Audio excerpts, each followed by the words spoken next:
به نام خدا، سلام. درس جلسه امروز با موضوع تقویت کننده‌های امپلیفایر ادامه درس جلسه گذشته رو با هم دیگه شروع می‌کنیم. امروز راجع به تقویت کننده‌های چند طبقه صحبت می‌کنیم. تقویت کننده‌های یک طبقه یا تک طبقه رو با هم دیدیم. کامان امیتر، کامان کالکتور و کامان بیس تقویت کننده‌های یک تک طبقه هستن.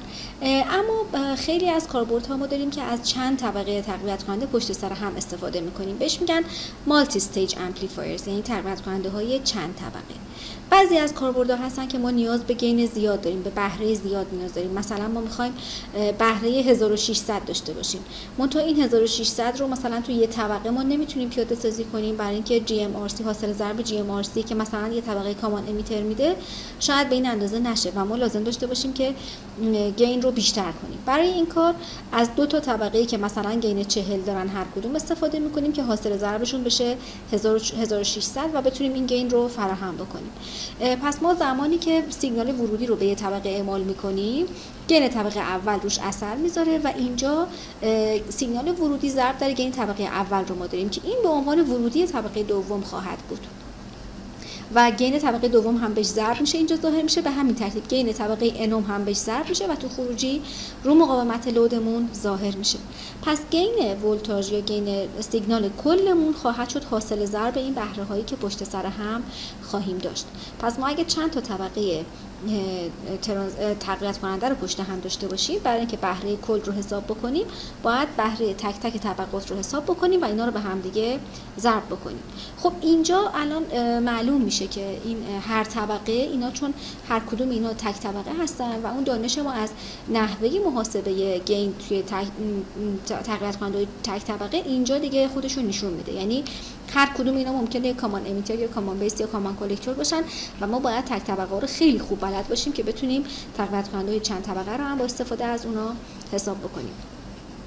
مقاومت ورودی کل میشه مقاومت ورودی طبقه اول و مقاومت خروجی کل هم میشه مقاومت خروجی طبقه آخر. با استفاده از اینا میتونیم تقویت کننده چند طبقه رو تحلیل کنیم. خب قبل از اینکه شروع بکنیم راجع به تقویت کننده چند طبقه ببینیم، یه مثال رو با هم ببینیم که مشابهش رو جلسه قبل هم با مثال عددی گفتیم. فرض کنید طبقه‌ای که می‌بینین این تقویت کننده رو بهره‌اش رو با مقاومت بار و بدون مقاومت بار گفته که محاسبه بکنیم. خب می‌بینیم که این تقویت کننده کامان امیتر، سیگنال ورودی از بیس اعمال شده و خروجی از کالکتور خونده شده. سیگنال ورودی دقیقاً سر بیس رسیده، بنابراین حواستون باشه واسه محاسبهش این مقاومت R1 و R2 رو گین تأثیری ندارن چون سیگنال دقیقاً سر بیس. مقاومت RE با خازن بایپس اتصال کوتاست، پس لحاظ AC این مقاومت هم تو مدار نیستش. GMRC اگر که آر لود نباشه چون این خازن هم اتصال باز میشه، GMRC میشه منهای GMRC میشه گین این طبقه زمانی که مقاومت لود وجود نداشته باشه. منتها اگه مقاومت لود هم باشه این خازن اتصال کوتاه میشه و این RL و RC موازی میشن. پس GM RL موازی RC خواهد بود مقدار بهره با مقاومت بار. میبینیم که وقتی مقاومت لود اضافه میکنیم گینمون تغییر میکنه. شما این طبقه رو برای گین مثلا همون 40 که گفتیم طراحی کردید، ولی با وجود با RL یعنی وقتی که وصلش میکنیم به لود یا در واقع وصلش میکنیم به یه مداری که بخوایم ازش گین بگیریم، میبینیم که گین افت میکنه، اون چیزی که حساب کردیم نیستش. پس مقدار مقاومت لود تو میزان بهره هر طبقه تاثیر مستقیم داره. بنابراین وقتی تو تقویت کننده چند طبقه میخوایم گین حساب بکنیم باید حتما اثر مقاومت لود یا مقاومت بار رو در نظر بگیریم، بعد بهره هر طبقه رو حساب بکنیم. حالا مقاومت لود چجوریه؟ مثلا ما وقتی میخوایم گین طبقه اول رو حساب بکنیم، مقاومت ورودی طبقه دوم میشه به عنوان لود طبقه اول. همینطور مقاومت ورودی طبقه سوم میشه لود طبقه دوم. پس ورودی هر طبقه به عنوان مقاومت بار برای طبقه قبل عمل میکنه. حتما باید اینو لحاظ بکنیم، بعد محاسباتمون رو انجام بدیم. پس ما علاوه بر این که داریم بهره ها رو حساب میکنیم، در هر طبقه حتما باید مقاومت ورودی رو هم حساب بکنیم. حالا این تو مثال هایی که خواهیم دید خودشون نشون میده و ما بقیه مسائل دیگه چیز دیگه ای نیست غیر از اون چیزایی که راجع به تک طبقه ها یاد گرفتیم. پس ما اولا که تعداد طبقات رو باید تشخیص بدیم که چند طبقه امپلیفایر وجود داره، بعد برای هر کدوم گین حساب بکنیم با در نظر گرفتن اثر لودینگ. خب حالا ببینیم چطوری میتونیم دو تا طبقه رو به همدیگه وصل بکنیم که گین زیاد بگیریم. ببینید فرض کنیم ما یه طبقه مثلا این که با شماره 1 نشون دادم، یه تقویت کننده کامان امیتر اینجا داریم که سیگنال ورودی از بیس اومده، از کلکتور داره خونده میشه، پس یه طبقه کامان امیتر، این یه گینی بر خودش داره. طبقه دوم هم دوباره یه ترانزیستور کامان امیتر، برای اینکه از بیس سیگنال ورودی اومده و از کلکتور داره خونده میشه. این طرز نمایش اینا رو من عمدن اینجا گذاشتم شما ببینید. بعضی از کتاب‌ها VCC رو به جای اینکه مثلا با خط نشون بدن، با دو تا فلش به بالا یا با یه فلش به بالا نشون میدن، معنیش همون خطیه که ما داریم، فرق زیادی نداره. یا به جای مثلا بایاس منفی یا در واقع منبع ولتاژ منفی که این پایین هست، یه فلشی رو به پایین میذارن، کنارش می‌نویسن وی مساوی منهای 10، همونی که اینجا ما خط می‌ذاشتیم و منهای 10 می‌کشیدیم. این طرز نمایش هم یاد بگیرین، تو بعضی از کتاب‌ها هستش، یه موقع سردرگم نشین که چیه. خب طبقه دوم هم گفتیم یه کامان امیتره که اینم بر خودش یه گینی داره. حالا ما بخوایم گین این دوتا رو به هم ضرب بکنیم، بخوایم دوتا پشت هم یه مقدار گین رو داشته باشن و بخوایم چند طبقه اینا رو بسازیم، باید چیکار بکنیم؟ خب یکی ممکنه بگه که ما بیایم خروجی این رو به عنوان ورودی این وصل کنیم، یعنی این منبع وی آی که اینجا داشتیم باید وصل بشه به این گره. این کاملا درسته. منتها دقت کنین اگر که ما این خازن رو بینشون نذاریم، این خازن اینجا وجود نداشته باشه، دی سی طبقه قبل دقیقاً میشه ولتاژ دی سی اینجا، در حالی که ما اینو نمیخوایم. ما میخوایم که طبقات جدا از هم بایاس بشن، جریان بایاس های متفاوتی شاید بخوایم داشته باشن. حالا شاید هم توی کاربردی بخوایم مساوی باشه، ولی خب حالت خاصه. ممکنه جریان بایاس های متفاوتی بخوایم داشته باشن، تو جریان های بایاس متفاوتی کار بکنن، منتها سیگنالشون رو منتقل بکنن. پس بعد المانی اون وسط بذاریم که سیگنال رو منتقل بکنه، اما لحاظ دی سی اینا رو از هم جدا کنیم که همون خازن کوپلاژ اینجا هم به دردمون میخوره. الان طبقه اول جدا بایاس میشه، توسط RB1 و RB2 بایاس میشه، جریان کلکتور خودشو داره، ولتاژ کلکتور امیتر خودشو داره. طبقه دوم ها از طریق مقاومت R داره بر خودش بایاس میشه و اینم بایاس خودشو داره و ممکنه متفاوت باشه، یعنی ممکنه جریان اینجا مثلا 1 میلی آمپر باشه، مال اینجا 3 میلی آمپر باشه. هیچ فرقی، هیچ علتی نداره که این دو تا حتما جریان بایاس یکسانی داشته باشن. یا ولتاژ دی سی این گره مثلا میتونه به فرض 10 ولت باشه، مال این یکی باشه یه ولتاژ مثلا 5 ولت باشه. یعنی به خاطر خازن شما میتونید ولتاژ دی سی های متفاوت دو طرف داشته باشید، ولی لحاظ انتقال سیگنال مشکلی نداریم. لحاظ ای سی سیگنال میتونه دقیقاً خازن اتصال کوتاه میشه منتقل بشه به طبقه بعد. خب این نوع اتصال رو بهش میگن کوپلاژ خازنی، یعنی ما اتصالمون رو از طریق کوپلاژ خازنی به هم دیگه متصل کردیم دو تا طبقه رو، و اون خازن رو هم بهش میگن خازن کوپلاژ. خب ما وقتی که میخوایم این جور مدارها رو تحلیل بکنیم، اول باید حتما نقطه کار و بایاس رو حساب بکنیم. پس تمام خازن‌ها رو اتصال باز می‌کنیم. مراحل کاریمون همین 5 تاست که اینجا نوشتیم و حتما باید اینا رعایت بشن. اول همه خازن‌ها اتصال باز میشن، مدار دی سی کشیده میشه، مدار مدل دی سی، و تو اون مدار جریان نقطه کار و ولتاژ کلکتور امیتر یا در واقع نقطه کار هر ترانزیستور دونه دونه محاسبه میشه با استفاده از نقطه جریان نقطه کار. پارامترهای AC یعنی GM، R پای و RO حساب میشن.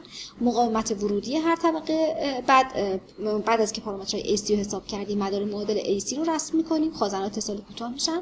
مقاومت ورودی هر طبقه رو حساب میکنیم، بعد بهره هر طبقه رو با وجود مقاومت لودش حساب میکنیم و بهره کل و حاصل ضرب اینها به دست میاریم. خب به عنوان مثال یه همچین مداری داریم که گفته وی او به وی آی رو حساب بکنیم. اطلاعاتمون هم بتاها مساوی 200 و بی ها هم گفته 7 ولت در نظر بگیریم.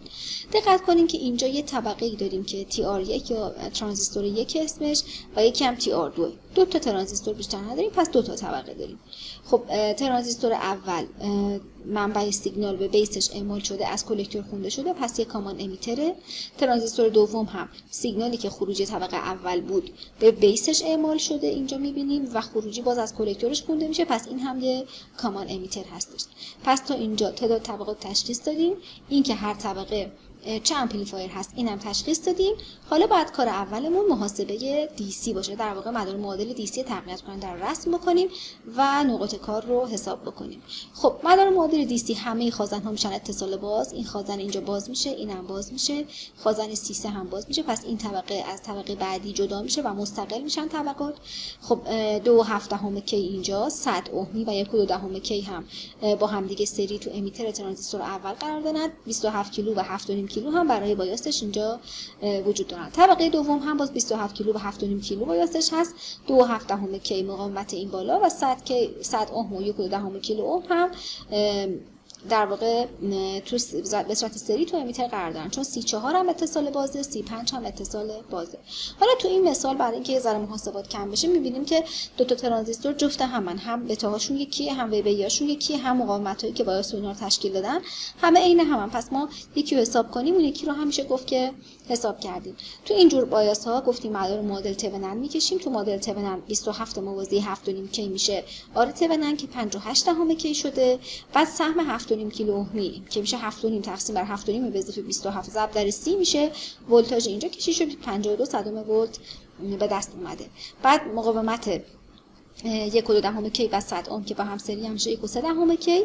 این با استفاده از این KVL میتونیم آی بی رو حساب بکنیم که آی بی 1 میشه 6.25 منهای 7 منهای این افت ولتاژ اینجا که گفته 7 بگیرید تقسیم بر 58 کی به اضافه 1/3 در بتای به اضافه که حالا همون چون بتا خیلی بزرگه در واقع بتای به اضافه رو بتا مساوی گرفتیم. خب آی بیسمون میاد 20 میکرو آمپر که با آی بیس 2 هم برابره چون مدارشون عین هم دیگن. آی کلکتور 1 هم با آی کلکتور 2 مساوی میشه بتا برابر این مقدار که 4 میلی آمپر به دست میاد. جریان کلکتور 4 میلی آمپره. ولتاژ کلکتور 1 میشه 30 منهای 2/7 ضرب در 4 میلی که 19.2 ولت میشه. ولتاژ کلکتور 2 هم همین مقداره. ولتاژ امیتر رو هم باید حساب بکنیم چون کلکتور امیتر میخوایم تفریق این دو تاست. ولتاژ امیتر همیشه 1/3 کی ضرب در 4 میلی. جریان کلکتور از این مقاومت هم رد میشه که میشه 5.2.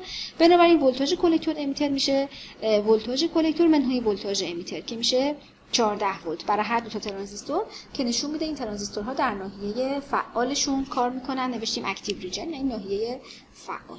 خب این از محاسبه بایاس جریان 4 میلی ولتاژ کلکتور امیتر 14 ولت برای هر دو تا ترانزیستور. حالا باید با استفاده از جریان نقطه بایاس پارامترهای AC رو حساب بکنیم که GM اولین پارامتری که حساب میکنیم چون ترانزیستورها با هم جریانشون مساویان GM هاشون هم مساوی میشه IC به روی VT که 4 میلی به روی 25 میلی هست. 160 میلی مقدار GM ها به دست میاد. بعد از اون آر پای رو حساب میکنیم. آر پای 1 با آر پای 2 مساویه میشه بتا به روی GM که 200 به روی 160 میشه 1.25 کیلو اوم. به این ترتیب پارامترهای AC حساب میشن. خب حالا پارامترهای AC رو حساب کردیم میریم سراغ تحلیل AC مدار. تو تحلیل AC خازن‌ها اتصال کوتاه میشن و منابع DC هم صفر میشن. پس VCC مون صفر میشه، زمین میشه، این خازن‌ها همه اتصال کوتاه میشن. مدارمون به این شکل در میاد. نگاه کنید ترانزیستور اول رو ما داریم، این خازن اتصال کوتاه بشه، این مقاومت از مدار حذف میشه، 100 اومی تو امیترش قرار داره. بعد 7.5 کی و 27 کی با هم موازی میشن چون این سرم زمینه، این موازی این دو تا تو گره وای قرار میگیره. 1 کیلو اومی خازن اتصال کوتاه شده و مقاومت 1 کیلو اومی و وی آی اینجا قرار دارن. پس این تا اینجا کلکتور هم با مقاومت 2/7 کیلو اومی رفته به زمین. از سر کلکتور ما ورودی طبقه بعد رو داریم. اینجا خازن C3 اتصال کوتاه است. پس اینجا اسم این گره ها میذاریم گره X. اینجا رو شروع میکنیم به طبقه دوم. تو طبقه دوم هم باز دوباره تو بیسش 7.5 و 27 کی با هم موازیان اینجا قرار میگیرن. باز مقاومت 1.2 کی بایپاس شده، پس این مقاومت حذف میشه و مقاومت 100 اومی اینجا قرار داره. 2/7 کیلو اوم هم مقاومتی که از کلکتور به زمینه و خازن C5 هم اتصال کوتاه شده و مقاومت 5 کیلو اومی رو وصل کرده. پس مقاومت 5 کیلو اومی هم اینجا قرار داره. اینم طبقه دوم رو میسازه. گین ولتاژ VO به VI در واقع خروجی به ورودی برابر هستش با VO به VX ضرب در وی x به وی y ضرب در وی y به وی آی به ولتاژ ورودی. خب ما برای اینکه وی او به وی x رو حساب بکنیم حتما باید اول آر آی 2 رو وی او به وی x رو حساب بکنیم. میتونیم بنویسیم که فرض کنیم سیگنال دقیقاً تو گره x قرار داره، اون وقت یه طبقه کامان امیتر میشه 27 موازی 5.5 تقسیم بر 100 که تو امیتر به اضافه 1 بر GM2 که به دست میاد منهای 16.5 تقریبا. برای اینکه گین طبقه اول رو بدیم باید مقاومت ورودی طبقه دوم رو حساب بکنیم. پس تو اینجا ما وامیستیم و آر آی 2 رو حساب میکنیم، بعد میریم سراغ گین طبقه اول که مقاومت که از اینجا میبینیم برابر هستش با مقاومت که از اینجا میبینیم موازی 27 موازی 7.5. پس 27 موازی 7.5 موازی میشه با هر چی که اینجا میبینیم که چی میبینیم؟ چون از بیس نگاه میکنیم آر پای 2 به اضافه بتا برابر 100 اوم میبینیم که خواهد شد 58 دهم کی موازی به جای آر پای 2 معادلش رو میذاریم به 25 صدم کی، بتا هم چون 200 این میشه 20 کی، حاصل اینا با 58 دهم کی موازی میشه که میشه 4.55 صدم کیلو اوم. این میشه آر آی 2. مثل اینه که از این گره مقاومتی به اندازه 4.55 صدم کیلو اوم به زمین قرار گرفته و اون موازی شده با 2.7 دهم کی لود طبقه اول. یعنی ما فرض کنیم اگر سیگنال دقیقاً اینجا باشه وی x به وی y خواهد شد 2.7 دهم کی موازی آر آی 2 که همون 4.55 کی هستش تقسیم بر 100 اوم به اضافه 1 بر GM1 که میشه منهای 16. حالا بعد وی وای به وی آی رو حساب کنیم. نسبت وی وای به وی آی دیگه اینجا ترانزیستور نداریم، فقط تقسیم ولتاژیه. باید مقاومت ورودی اینجا رو حساب بکنیم که میشه آر پای 1 در واقع به اضافه بتا ضرب در 100 که میشه این مقاومت. حالا نسبت وی وای به وی آی این مقاومت موازی 27 موازی 7.5 شده تقسیم بر خودش به اضافه 1 کی در واقع داره مقاومت نسبت وی وای به وی آی رو میسازه که چون این مقاومت دقیقاً برابر آر آی 2 دیگه محاسبه نکردیم، همون آر آی 2 رو اینجا نوشتیم. گین خروجیمون خواهد شد حاصل ضرب این سه تا منهای 16 و نیم منهای 16 و 82 صدم حاصل ضرب این سه تا در همدیگه که میشه 216 ممیز 48. این میشه نسبت گین در واقع میشه بهره‌مون یا ضریب تقویت خروجی نسبت به ورودی. خب تو مثال بعدی گفته بهره ولتاژ وی او به وی اس رو حساب بکنین. می‌بینیم که دوباره دو طبقه تقویت پشت هم، دو طبقه ترانزیستوری پشت هم داریم. طبقه اولیمون کامان امیتره چون سیگنال از بیس اومده از کلکتور خروجی گرفته شده. طبقه دوم کامان کلکتور هست، ورودی از بیس خروجی از امیتره، بنابراین نحوه محاسبه‌اش رو باید دقت داشته باشیم. خب چون مدار پارامتری داده شده ما فقط مدار معادل AC رو میتونیم داشته باشیم. خازن رو اتصال کوتاه میکنیم. خازن C1 اتصال کوتاه میشه، VS مستقیما به این گره وصل میشه، منبع VCC هم زمین هست، بنابراین ترانزیستور Q1 به این شکل دیده میشه. مقاومت RE2 هم که بایپاس شده پس فقط RE1 اینجا میمونه. خازن C3 اتصال کوتاه میشه، دو طبقه به هم وصل میشن، R3 و R4 اینجا قرار دارن. ترانزیستور Q2 هم امیترش خازن C4 اتصال کوتاه است با مقاومت R موازی RE3 در امیترش قرار گرفته. خب VO به VS رو بخوایم حساب کنیم باید تو قدم اول VO به V1 رو حساب کنیم، بعد مقاومت ورودی طبقه دوم رو بدونیم، بعد V1 به VS رو حساب بکنیم. پس VO به VS VO به V1 ببخشید خواهد شد چون طبقه‌مون کامان کلکتور هست میشه RE و RE3 موازی R تقسیم بر خودش به اضافه 1 بر GM2. یعنی ما وقتی داریم این گین رو حساب میکنیم فرض میکنیم سیگنال دقیقاً سر بیس هستش و یعنی نسبت VO به V1 رو به این ترتیب به دست میاریم. گفتیم کامان کلکتور مثل تقسیم ولتاژی گینش حساب میشه. بعد مرحله بعدی محاسبه V1 به VI هست. منتها V1 رو که حساب میکنیم باید اثر لودینگ رو حتما لحاظ بکنیم. پس RI2 رو باید محاسبه کنیم. RI2 خواهد شد مقاومت R3 موازی R4 که اینجا داریم موازی هر چی که از اینجا به داخل میبینیم که R پای 2 به اضافه R موازی RE3 رو ما توی در واقع این قسمت از بیس Q2 که نگاه بکنیم R پای 2 به اضافه بتای به اضافه 1 برابر RE3 موازی R رو خواهیم دید که این مجموعه با R3 و R4 هم موازی میشن و RI2 رو میسازن. حالا RI2 این از این گره نسبت به زمین دیده میشه پس موازی RC هستش. RC موازی RI2 تقسیم بر RE1 که به اضافه 1 بر GM1 هم میشه گین طبقه اول. حاصل ضرب اینا در واقع VO به VS رو میسازه. خب تو مثال بعدی باز وی او به وی این رو، وی آوت به وی این رو ازمون خواسته. دو طبقه ترانزیستور داریم. طبقه اولمون ورودی از بیس، نگاه کنید ترانزیستور Q1 ورودی از بیس و خروجی از امیتر خونده میشه، پس این یه طبقه کامان کلکتور هست. طبقه دوم ورودی از بیس و خروجی از کلکتور خونده میشه، پس این یه طبقه کامان امیتره. بعد رو مدل AC رو بکشیم، ببینیم ترانزیستور Q1 منبع وی این مستقیما وصل میشه به بیس چون این خازن اتصال کوتاست. R1 و R2 این و VCC که زمین R1 و R2 موازی هم دیگه تو بیس قرار دارن نسبت به زمین. ترانزیستور Q1 R3 که از اینجا وصل به زمین، R4 که بایپاس شده چون این خازن اینجا وجود داره، پس کلکتورش مستقیما زمینه. خازن C3 اتصال کوتاست، پس این خازن کوپلاژمون رو با اتصال کوتاه جایگذاری میکنیم. R5 از این گره به زمین قرار داره، همینطور R7 اتصال کوتاه شده به خاطر این مقاومت، به خاطر این خازن C4 بایپاس شده، پس این گره هم زمین هست. R6 هم از این گره به زمین قرار داره و اینجا سیگنال خروجیمون هست. حالا C5 هم اتصال کوتاست. نسبت وی آوت به وی این خواهد شد وی آوت به وی یک ضرب در وی یک به وی این. وی آوت به وی یک که یک طبقه کامان امیتر ساده است خواهد شد GM2 R6. R6 مقاومتی که تو کلکتورشه، GM هم GM ترانزیستور شماره 2 چون هم ترانزیستور کامان امیتر علامتش منفی. بعد ما R آی 2 رو باید حساب بکنیم که اینجا R پای 2 رو داریم. R پای 2 موازی R5 میشه R آی 2. این دوتا با هم دیگه موازی R3 میشن مقاومتی که توی امیتر قرار داره. پس R3 موازی R آی 2 تقسیم بر خودش به اضافه 1 بر GM1 هم چون این طبقه کامان کلکتور بود به این ترتیب میشه گین طبقه اول رو هم نوشت. حالا حاصل ضرب اینا در هم دیگه وی آوت به وی این رو میسازه. می‌بینیم که محاسبه تقویت کننده‌های چند طبقه هم آخر سر منجر میشه به محاسبه تقویت کننده‌های تک طبقه. این تک تک اینا رو محاسبه می‌کنیم و با هم دیگه ضربشون می‌کنیم. تنها نکته‌ای که می‌مونه اینه که هر طبقه رو حتما مقاومت ورودیش رو حساب بکنیم چون لود طبقه قبلیش خواهد بود و گین طبقه قبلی رو با وجود اون لود باید حساب بکنیم. تنها نکته همینه. ما بقیه دیگه میشه همون محاسبه گین تک طبقه ها.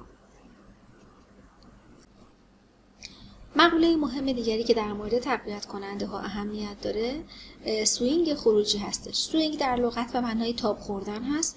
منتها در الکترونیک ما به میزان پیک تو پیک سیگنالی میگیم که میتونه در خروجی ظاهر بشه به شرطی که شکل موج خروجی از هیچ طرف دچار برش نشه. ببینید یه تقویت کننده کامان امیتر رو در نظر بگیریم که سیگنال ورودی وی آی رو بهش اعمال کردیم و سیگنال خروجی وی او رو داریم ازش میخونیم.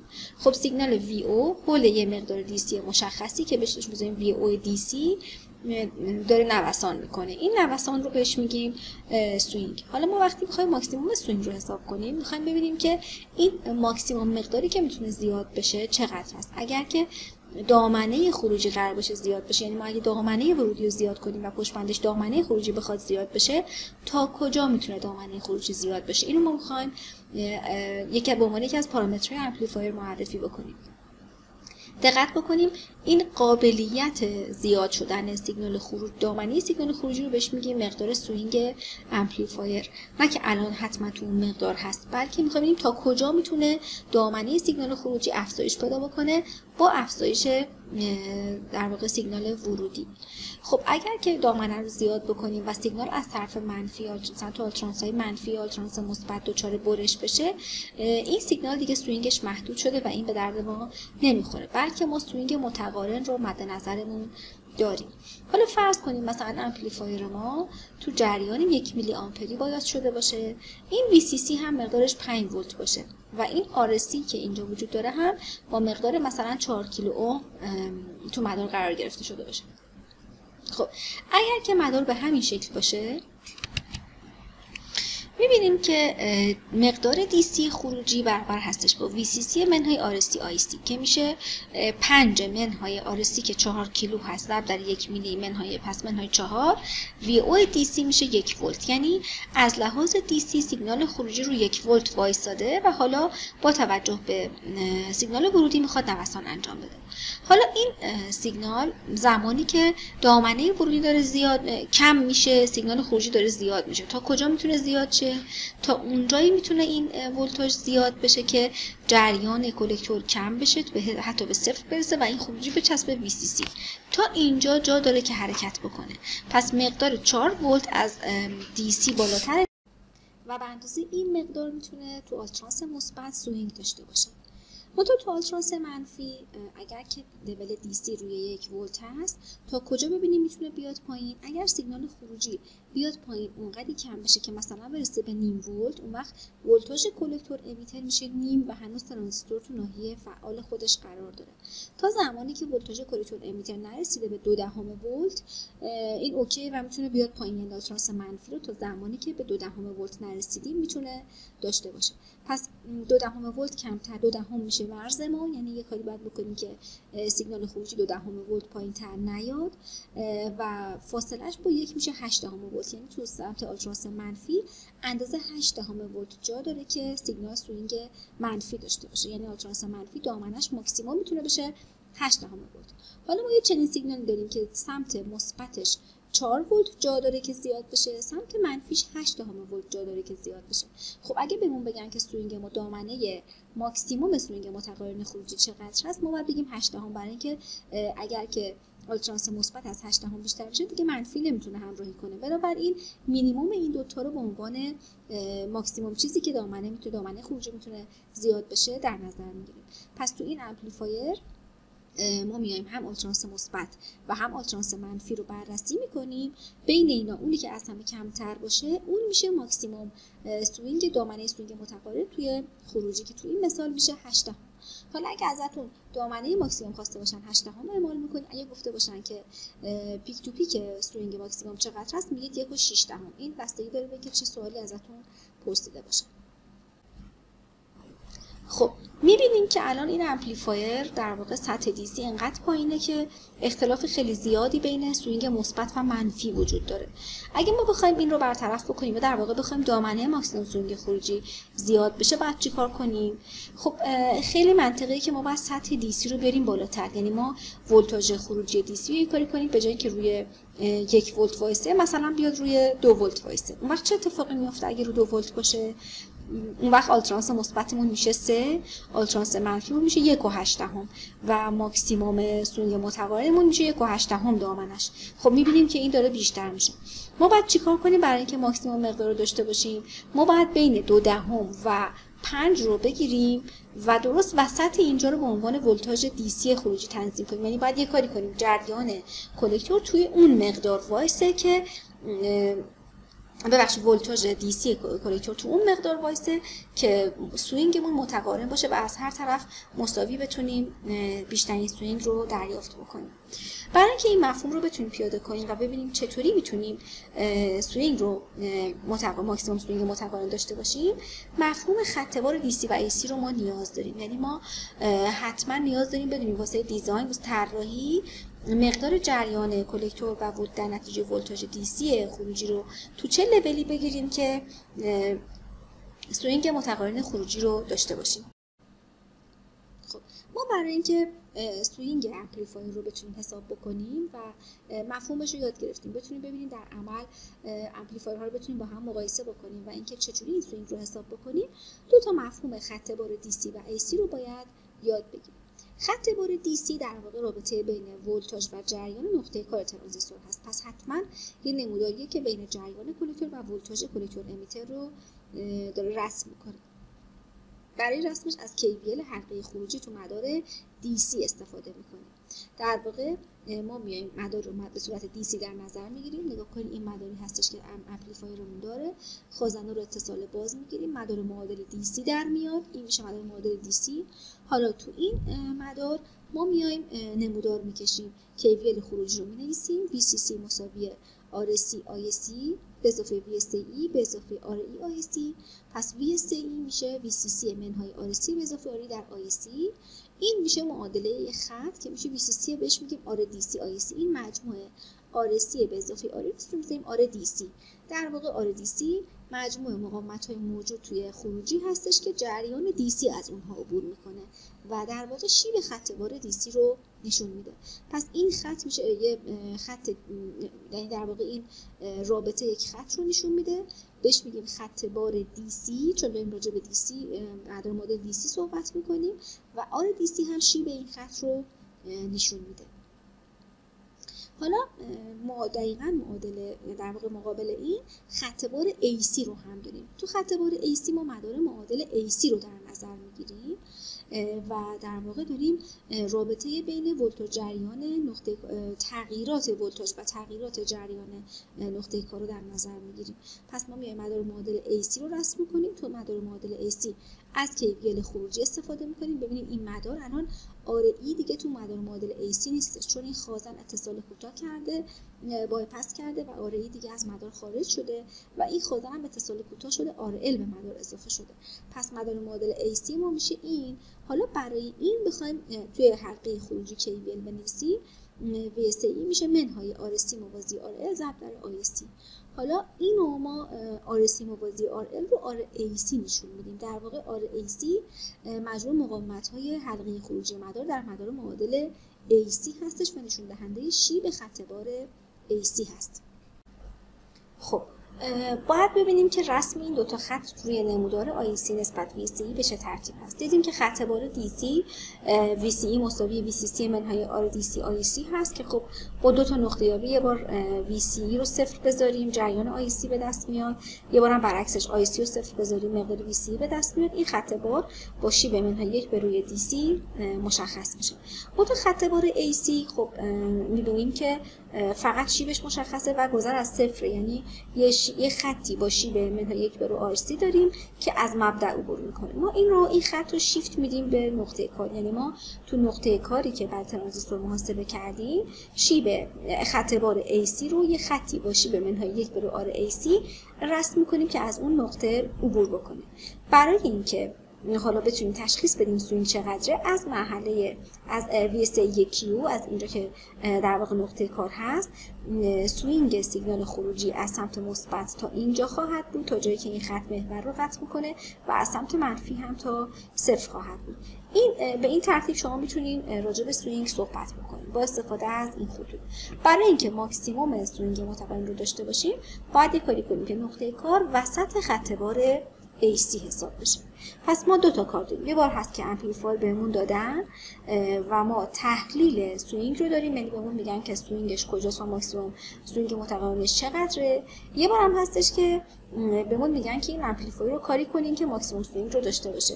اولی رو بهش میگیم تحلیل، دومی رو بهش میگیم طراحی، یعنی ما پارامترهای مدار رو جوری در نظر میگیریم، جوری انتخاب میکنیم که ماکسیمم سیگنال خروجی رو، سوینگ متقابل رو در خروجی ببینیم.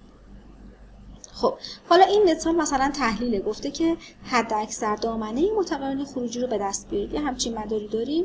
ما میبینیم که این مدار از لحاظ AC و از لحاظ DC خب خازن‌ها اتصال باز و کوتاه میشن، فرق میکنه. تو DC این خازن اتصال بازه، اینم اتصال بازه، اینم اتصال بازه. مدار معادل DC مون میشه این که معادل تبنن هم اینجا نوشته شده. ما جریان نقطه کار رو با استفاده از این به دست میاریم که وی تبنن منهای وی بیس امیتر تقسیم بر آر تبنن بر بتای به اضافه آر ای، این میشه جریان کلکتورمون که 1 میلی آمپر به دست اومده و ما KVL تو حلقه خروجی بنویسیم. VSE1Q مون میشه 5.4 منهای 2 به اضافه 1.8 ضرب در 1 که میشه 1.6 ولت منهای 1 به روی 3.8 که مجموع این دوتاست میشه شیب این خط که مشاهده میکنید. خب از لحاظ AC مدارمون چجوریه؟ یه بار دیگه شکل اصلی رو داشته باشیم. این خازن اتصال کوتاه میشه، پس یه دونه 1/10 کیلو اومی تو امیتر داریم. این هم اتصال کوتاه میشه، موازی این دوتا رو توی کلکتور داریم. این خازن هم اتصال کوتاه شده و در واقع 10K موازی 10K رو توی بیس خواهیم داشت. پس مدارمون به این شکل خواهد اومد که اینجا حالا ما باید خط بار AC رو براش رسم بکنیم. گفتیم خط بار AC خطی هست که شیبش منهای 1 به رو RAC هست و از نقطه کار عبور میکنه. بنابراین ما شیب خط رو داریم و نقطه کار رو هم که ICQ و VCQ هست داریم. میتونیم خط رو رسم کنیم که به این ترتیب IC منهای ICQ مساوی منهای 1 بر RC VCE منهای VCQ میشه خط بار AC مون که به این ترتیب محاسبه میشه. خب میبینیم که جریان Q جایی هستش که از اون نقطه‌ای که قرار داره تا ماکسیموم و مینیمومش I/O M مثبت، یعنی جریان خروجی M مثبت و منفی بعد نشون دهنده در واقع جریان آلترانس مثبت و آلترانس منفی جریان رو اینجا میبینید. I/O M مثبت میشه VCQ منهای VCE سچوریشن تقسیم بر AC با استفاده از این رابطه که این به دست میاد 1.6 منهای 0.2 که بر سچوریشن هست تقسیم بر 1 AC مون 1 مجموع 0.9 و 1/10 1.4 میلی میشه I/O M، یعنی این آلترانس مثبتمون. دقت کنید داریم جریان رو حساب میکنیم. ماکسیموم جریان میتونه 1.4 میلی آمپر باشه. مینیمم جریان هم 1 میلی آمپر به دست میاد از رو همین دوباره همین رابطه. بنابراین ما تو سمت مثبت جریان نقطه کارمون 1 میلی آمپر هست، تا 1 میلی آمپر به اندازه 1 میلی آمپر تا پایین جا داریم و به اندازه 1.4 میلی آمپر تا 2.4 جا داریم که تغییرات تو جریان خروجی داشته باشیم. حالا این جریان به مقاومت 9 کی ضرب میشه، چون ولتاژ خروجی ما سوینگ ولتاژ خروجی رو میخوایم. الان سوینگ جریان رو به این ترتیب در آوردیم، این جریان به 9 ضرب میشه و ولتاژ خروجی رو میسازه. بنابراین ماکسیموم VO مثبت، دقت کنید که جریان از جهت برعکس از مقاومت رد میشه، بنابراین VO M مثبت با IO M منفی ساخته میشه ضرب در 9 که میشه 9 منفیش هم با مثبت ساخته میشه که 1.26 ولت میشه. مینیمم اینها که میشه 9 ولت میشه دامنه سوینگ متقارن خروجی. گفتیم برای اینکه ماکسیموم سوینگ متقارن تو خروجی رو داشته باشیم باید نقطه کار رو وسط خط بار AC انتخاب بکنیم. معنیش اینه که باید تو خروجی I/O M مثبت و I/O M منفی با هم مساوی باشن که اونم معنیش اینه که جریان کلکتور باید جریان نقطه کار باید VCQ منهای VCE سچوریشن تقسیم بر RAC باشه. VCQ هم که VCC منهای RDC ICQ هست. بنابراین با قرار دادن VCQ تو این رابطه به دست میاریم که ICQ باید باشه VCC منهای VCE سچوریشن تقسیم بر RAC به اضافه RDC. این رابطه هست که باید یادمون نگه داریم برای جریان نقطه کار ترانزیستور جوری که ماکسیمم سوینگ متقارن رو تو خروجی بده. پس VCC منهای VCE سچوریشن تقسیم بر RAC به اضافه RDC، این در واقع جریان نقطه کار باید باشه که ترانزیستور تو ماکسیمم سوینگ متقارن در خروجی رو داشته باشه. خب حالا مثلا تو این مدار گفته جریان نقطه کار رو برای اینکه سوینگ متقارن تو خروجی داشته باشیم باید پیدا کنیم. خب ما گفتیم که VCC منهای VCE سچوریشن که VCC 12 ولت هست. میبینید اینجا این مداری هست که از سیمولیشن اسپایس استخراج شده. VCC مون 12 ولته، VCE سچوریشن 0.2 ولت هستش تقسیم بر RAC به اضافه RDC. RAC تمام مقاومت هایی هستش که جریان AC توشون رد میشه که میشه 3 کیلو اوم و مقاومت هایی که جریان DC توشون رد میشه میشه 3 کیلو به اضافه این خازن اتصال باز تو DC میشه 3.38 کیلو اوم. مجموع این دوتا در واقع مخرج رو میسازه و جریان کلکتور باید 1.85 میلی آمپر باشه که این مدار بتونه ماکسیمم سوینگ متقارن رو در خروجی داشته باشه. خب حالا گفته تو این مدار RC رو طوری تعیین کنید که ماکسیمم سوینگ متقارن تو خروجی داشته باشیم. خب ما اول میایم جریان نقطه کار رو حساب میکنیم. میبینیم که براش باید یه معادل تونن بنویسیم. معادل تونن R1 و R2 موازی 7K و 47K خواهد شد که میشه 6K. وی تونن میشه 1.29 ولت. به این ترتیب مدار معادل تونن می‌دیم. جریان کلکتور رو از اینجا به دست میاریم که میشه 9.8 میلی آمپر با KVL تو ورودی. بتا برابرش هم میشه جریان کلکتور خب ما میدونیم که باید جریان کلکتور باشه VCC منهای ویسه سچوریشن تقسیم بر RAC به اضافه RDC. VCC 10 ویسه سچوریشن هم 2 دهم هست، میشه 9.8 دهم. RAC این مدار یه RC هست فقط، RDC هم همون RC هست فقط، پس مجموع اینا میشه 2 RC. پس RC به دست میاد نیم کیلو اوم یا در واقع 500 اوم اگر به جای RC داشته باشین ماکسیموم سوینگ رو در خروجی خواهیم داشت. خب به این ترتیب مثال های مربوط به سوینگ هم تموم شد و مطالب الکترونیک یک همینجا به اتمام میرسه. آرزوی موفقیت براتون دارم و شما رو به خدا میسپارم. خدا نگهدار.